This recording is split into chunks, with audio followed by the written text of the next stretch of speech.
Hey, good morning, everybody. Michael Rathburn here, your host with the DFS Minute for Monday morning, May 18, 2015. Welcome back to rotocurve.com.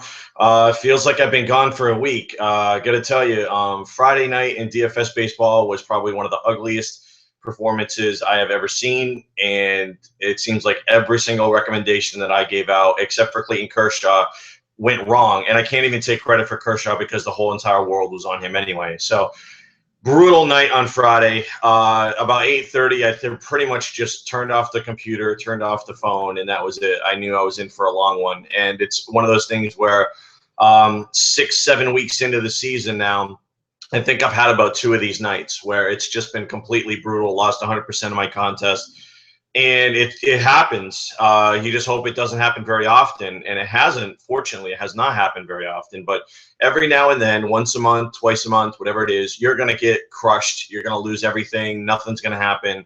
It's one of those things. You just need to make sure that you're sticking to your system that you believe in, that you know works, and everything that we're telling you here at RotoCurve.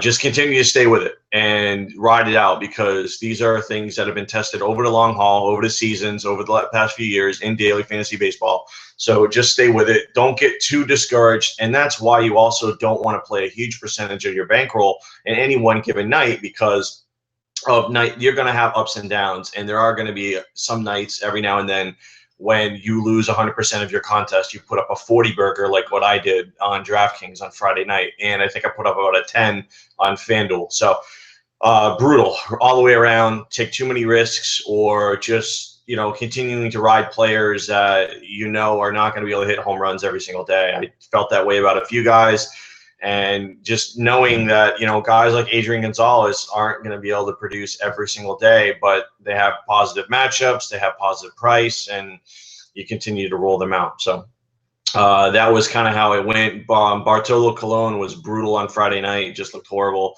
And Carlos Rodon didn't come through as well. And that's the risk when you take a young pitcher, is that they're going to be up and down. And I'm pretty confident in Rodon. I know there was a lot of contention out there that was already ripping the kid after Friday night's performance and basically poo-pooing everything that he is. But I'm telling you right now, this guy's legit. I've seen him in person. And, it does take pitchers usually an adjustment period. So just be aware on Rodon that you're going to have some great games probably, and then you're going to have some stinkers. So, but he's legit. He's one of the best pitching prospects that I have seen. So I feel pretty confident that he's still going to be a productive, elite upper tier starting pitcher in the major leagues. I did take most of the weekend off, after Friday. I just said Saturday and Sunday. I usually don't play on Sunday anyway. And sometimes I'll play Saturday early or Saturday late. But I decided to kind of just take a day off and relax. And then on Sunday, I usually don't play on Sunday, and I didn't. But I actually ended up meeting up with Thad Houston up here, one of the top daily fantasy sports players out there right now.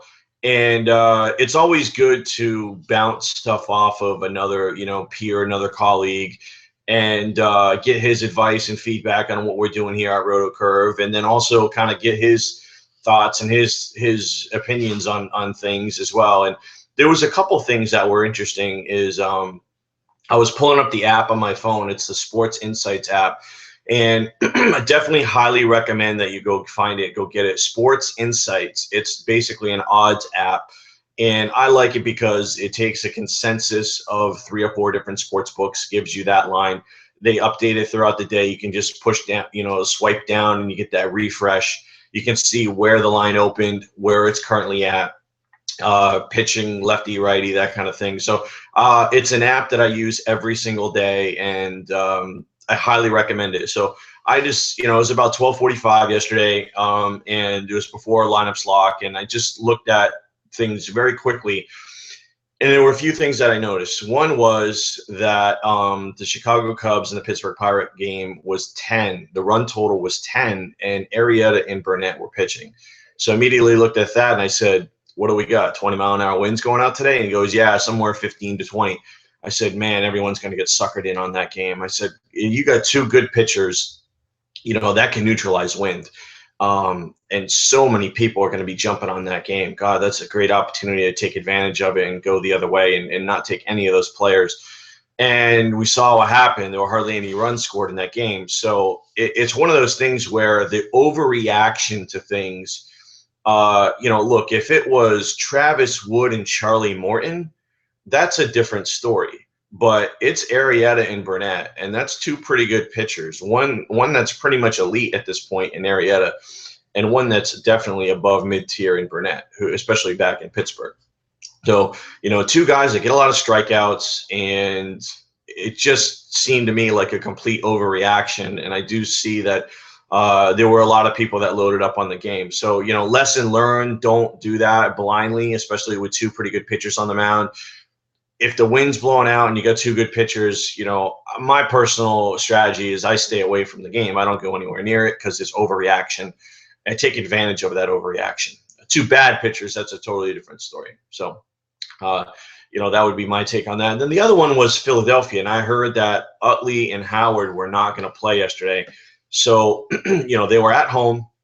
Most of those guys usually get day games off after a night game, whether it's Thursday, Sunday, or Saturday. They usually get that day off. So the Phillies sometimes do roll out weak lineups. However, they were going against Josh Collmenter, and he's not a very good pitcher at this point. He's up and down. Sometimes he's been good at home, but lately he's a guy that can blow up quick.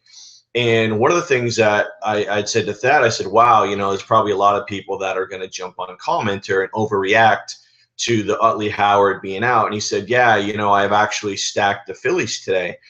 And I thought that was an interesting strategy. And I said, okay, because there's just so many cheap guys in the lineup. And he goes, yeah, that's exactly what it is. He goes, Blanco was hitting second at 2K. He had Franco in there. It's pretty reasonable. Darren Ruff.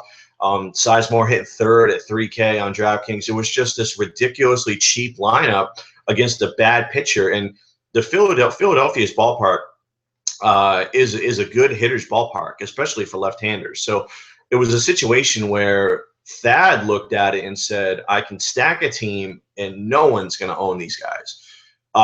Going against a bad pitcher at home, I think if we get 4 or 5 runs with the price that I'm paying, I'm getting great value and I'm going to be ahead of everybody.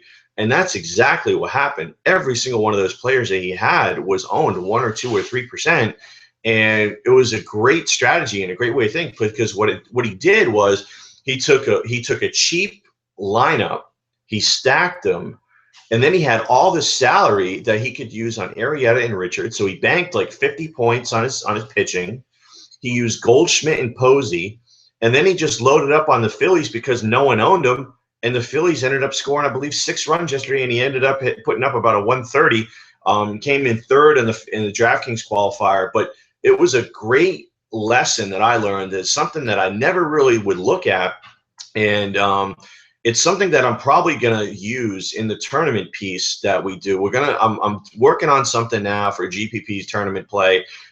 It's gonna be a lot different than the cash rules because there's so many different variables when it comes to tournaments.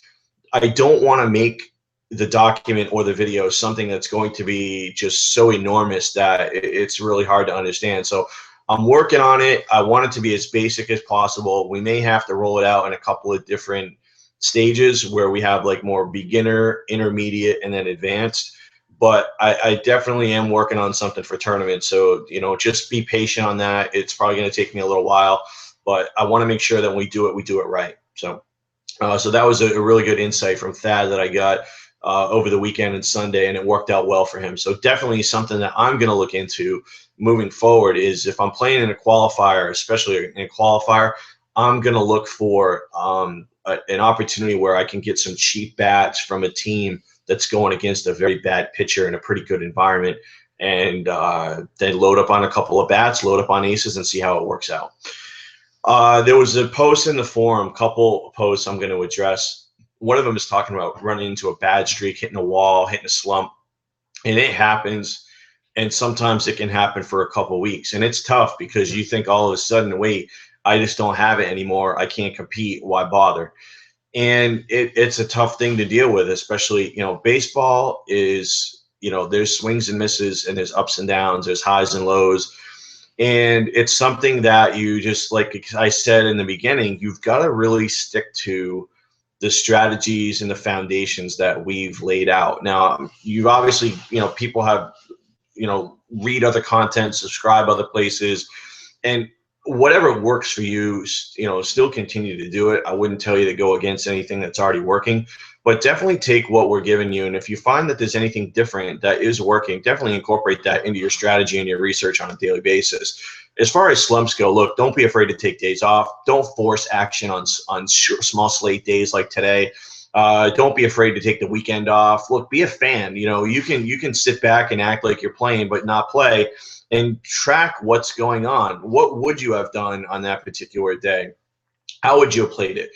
Maybe on the 2 days that you took off and didn't play for any cash, you actually would put up positive lineups, and that can get your confidence back without having any risk in play, without having any money in play. So one of the things, I know guys don't want to do this. Like, who wants to do research and play in free contests? Like, that's stupid. Why would I do that? It's a waste of time. Look, I'm just giving you the advice. It doesn't hurt if you want to play for free for a couple of days just to see where you're at. And if you get back on the horse, then at least you get your confidence back and you can jump back in. If you're still struggling, then continue to play for free, change up your research, and take a look at what you're doing, because you still want to continue to play, but you also don't want to continue to lose. So it's just one of those things where, be smart about it. Don't force things. The last thing that you want to do is have this be an experience that's negative for you, stressful for you. It should be fun. It should be profitable. And that's definitely some things I can, give out to you. Take a look. Are you playing on too many sites? Are you spreading yourself too thin? Are you not putting in enough time? Are you putting in too much time? Are you spending too much time worrying about research that's not paying off? That's all I can really tell you is take a look at everything that you're doing, and definitely check out what we got going on. And as far as, other people out there in the industry that you trust and that you subscribe to and that you view their content, then, continue to look at what they're doing. There may be a site that's going cold, and you're using their picks. That's tough. Maybe you want to switch it up and go with somebody else. Start looking around. So, it may be us or maybe somebody else. It just depends on what's going on, who you're listening to, and what you're doing, and what sites you're playing on. But don't be afraid to take the days off. Don't be afraid to play for free. Don't be afraid to only play heads ups and 50-50s. If you're getting crushed in tournaments, stop playing tournaments. Then you just need to stop.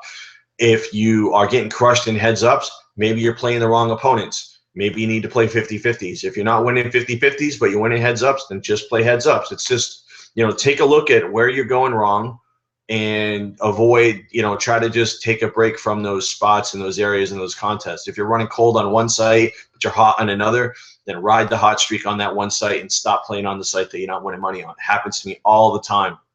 There's one particular site, I feel like I can't win. I go on a 2 or 3 winning streak, and then it feels like I give it all back. There's other sites where I continue to grind out a profit on a routine basis, and I continue to play on those sites. So that's just how it is. It's based on the format, the salaries, the scoring system, and what you feel comfortable playing and what you're doing. As far as today goes, there was another forum post about how to play short slates, and you have a very short slate today for a Monday, and it's one of those things where if I am going to play, and I may play because I did take the last couple days off, is I want to lock in pitching. And so take the guaranteed points today, even more than normal. My approach is I actually would spend up a little bit more on pitching today, especially on a site like DraftKings, because there's so many bad pitching options on this slate that maybe you need to pay up more for Harvey and Kluber or Sale. I think those are obviously 3 top guys today, all pretty high priced. But you know what? I'd rather take guys that I feel safe about than worry about rolling out certain players in matchups that I don't like. There's so much bad pitching out there today and bad matchups that I think that you can find value at the hitting spots and load up on pitching. Don't take these crazy risks on pitching today. You don't need to play heavy action today. Just play slow, play small, and just continue to grind it out. We might be back here later on today with a PM edition. I'm not sure. Just depends on how the day goes. But if I've got some stuff that I think I can offer to you guys, I'm gonna go ahead and do it. But that's all I got for this morning. Hope you guys had a great weekend. Looking forward to getting back on the horse tonight and this week. And as we always say here at RotoCurve, stay classy, DFS.